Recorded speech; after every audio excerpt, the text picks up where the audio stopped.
What's up, guys? Kevin Jones here. Today we're going to be talking about building on-chain AI agents. More specifically, we're going to talk about Scaffold-Agent, which is a inspired by Scaffold ETH repo, mono-repo setup that will guide you through setting up an on-chain agent, following specific guidelines that make it secure, have the ability to make payments, have an identity, being able to do things that an AI agent in this kind of modern day needs to be able to do. So very, very similar to Scaffold ETH. We're going to use a lot of the same commands, just a little bit different. And again, this is a little bit more focused on AI agents and a slimmed down repo. But if you come here as an AI agent, you can look at the skill, and the skill kind of explains everything that's inside the repo and kind of how to orchestrate it and manage that. Pretty cool little view. But we're going to be talking about from a human perspective. So how do we do this? Well, all you need to do is grab this command, npx scaffold agent. Going to come over here to the command line, start up a new terminal, run this command. Now, what this is going to do is it's going to basically ask you what you want to name your agent. Nothing crazy, right? So we will go ahead and call this example agent. And it's going to ask us if we want to use a secrets manager, more specifically OneClaw. OneClaw is a way for you to organize all of your secrets inside of a hardware security module on Google Cloud called KSM. Or you can use just a very basic, encrypted ENV on your local machine, which is fine. Or if you don't want any encryption at all and you just want to store your secrets in a .env, not recommended, then go ahead and do that. But you can decide what you want. We're going to use OneClaw because it's awesome and it's very useful for this. Then it's going to ask you if you want to add your API key. So we're going to say yes. We're going to come over here and we're going to go to oneclaw.xyz. All we're going to do is click sign in. You can either sign in with your Google account, or you can sign in and create an account with just your normal email account. It's up to you. And we're going to go down here to where it says API keys. And we're going to create a new API key. We're going to call this example agent and hit create key. Now this is a human API key, right? We're going to copy that key and say you've saved it, okay? This is a human's API key. So this API is going to be used by the Scaffold agent to set up our AI agent and save its credentials, okay? So we're going to add that in here. And when we do that, we want to store this key locally, but we want to store it encrypted, okay? So we're going to put in a password for that twice. And then we're going to ask, okay, do we want to generate an identity for the agent? Yes, we do. This is going to generate a public and private key pair for the AI agent. And it's also, while it's doing that, it's going to create a pub key and a private key for messaging as well, and a couple other different unique things using OneClaw.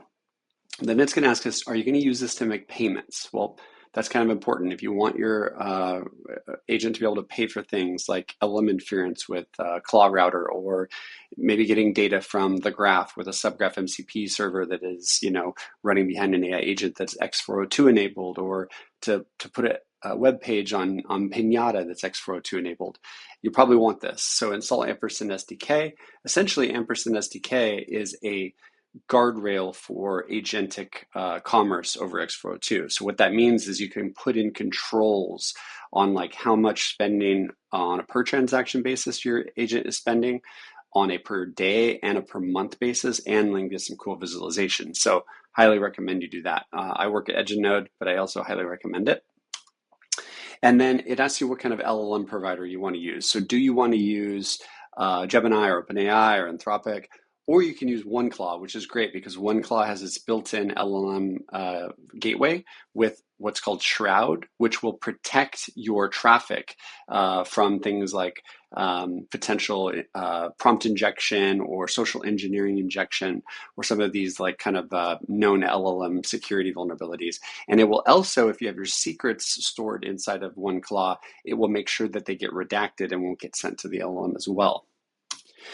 So which provider do you want to use is really up to you. You can kind of use whatever you want. OpenRouter is very good because it can kind of give you lots of different options. We're just going to go ahead and use Google. And it asks you if you want to do your billing for your LLM through OneClaw, or do you want to do your billing with your own API key? Both will work. We're going to use OneClaw because I did set that up. What chain do you want to use? So we're going to be able to create a smart contract and deploy it. So do we want to use Foundry or Hardhat? It's really up to you. Foundry's fine, it's the recommended one. And then also, what framework do you want for your front end? So do you want to use Next.js or Vite, or do you prefer to use something like Python, which is good for like Google A2A? I would recommend Next.js. Unless you're using Google A2A, then use Python. And this is going to go ahead and scaffold everything out for you. So it's going to generate you a deployer account, a private key, a wallet public address, public key, and a private key. And it's going to put those private keys into one claw, right, and secure them. Then it's going to give you the vault ID and the agent ID and store those in the local environment variable, which is not secure information. It's just like kind of like your identifiers for where your secrets are being held and where your agent is living in one claw. And then it's going to install all the packages for you, right? So this will take a sec. While this is doing this, what you'll want to do is split up your screen into either different windows or create new terminal windows, because just like Scaffold-ETH, we're using the same kind of model. We're going to need a chain, we're going to need our front end, and then we're going to need a screen to basically do our deploys and like manipulate the environment or something like that, run commands. So to do that, we need to go into those folders on all of these. So let's go into example agent here and cd into here as well. Okay, and then while we're waiting, let's go ahead and load this up in Cursor. We can take a brief look at what's kind of going on inside this repo. So it's very, very similar. Again, if you've used Scaffold-ETH, we have this packages folder with Foundry, and inside there's a source folder, and we have like kind of like starting smart contract. Then we also have a Next.js folder with app router, and we have like a very main like kind of homepage. And we have all these different routes in here, which is good. One for ENS, debug, balances, we'll show those, identity, stuff like that. And yeah, then we have our normal just, this is a just file. So just is like very similar to make. It allows you to create these special commands that do different things. So we're using just for all of the orchestration. So makes it really, really easy for like kind of orchestrating your environment. And we're using NPM. We're not using Yarn like Scaffold-ETH, we're using NPM. So here we go. We got our environment set up. We can go into this directory here. And let's load this up full screen for a second. So after it finishes, you get this output. You get, okay, congratulations, you're all set up, you're ready to go. It gives you the public key and other public key for your agent and your deployer, so that if you have your phone, you can scan those real quick and fund them with like base ETH or whatever it is you want to use, base USDC. And then it gives you the commands to get started, which are down here. So those are very, very similar. And again, simple as what you're probably used to seeing with Scaffold-ETH. We just have this just chain. So we'll do just chain to spin up our chain. Then in the second window, you'll need to do this in a new window. We'll do just start. That'll start our front end. So we have our chain. We're going to need to put in our password here because it has to read in the secret. So we have our chain, we have our front end, so on port 3000. And then the very last window, what we can do is do just fund. This will get some ETH from the Foundry faucet and put it into our agent account or deployer account in case we want to test. And then we could do just deploy to deploy our thing. And we're going to, again, need to put in our password. So anytime we run a command that needs the one claw, it's going to go out and reach those passwords. There we go. So our smart contract deployed, we have a front end, we have a chain, we're pretty much set up, so we can go and look at what what this particular has to offer. So Scaffold-Agent, here we go. So this will take a sec to compile, depending on your machine and how fast it is. But what we get here is this kind of like very basic chat interface, right?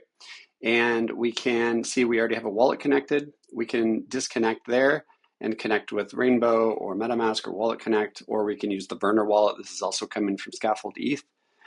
And we have all these routes. So we have one for the debug, which is very similar to /debug on Scaffold-ETH. You have your functions and your events. And then we have this identity right here, which is this little I. This basically checks to see if the agent has been registered with ERC 8004. Okay, so we kind of search a subgraph that might be available to get that data. This is just all local, but if I had switched the chain, then we would see that. We have the ENS here, where right now this is just seeing if there's an ENS registered and guiding you to open the ENS app. In the future, we will be able to maybe register the ENS here. Currently, it's just kind of for you to view that. And then we have the balances endpoint, which is going to give you access to what are the balances for the agent account and the wallet that is connected up here. So in this case, we have 2 different wallets, right? And then the very last one is a faucet. We can drip the faucet. So if we go back, we just sent 10 ETH. Now it sent 10 ETH here. Now we have a balance.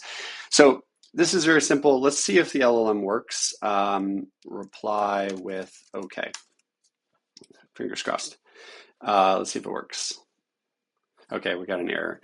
It's probably something to do with the API key. It looks to me like something related to the path of the LLM, which is not working, but it normally would work. If you bring your own API key, then that should work pretty well as well.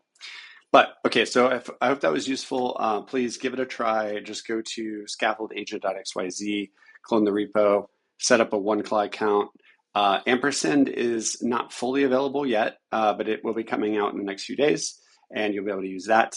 By the time you're watching this video, it will probably be GA. And yeah, I hope that was useful, and catch you guys next time. Thank you.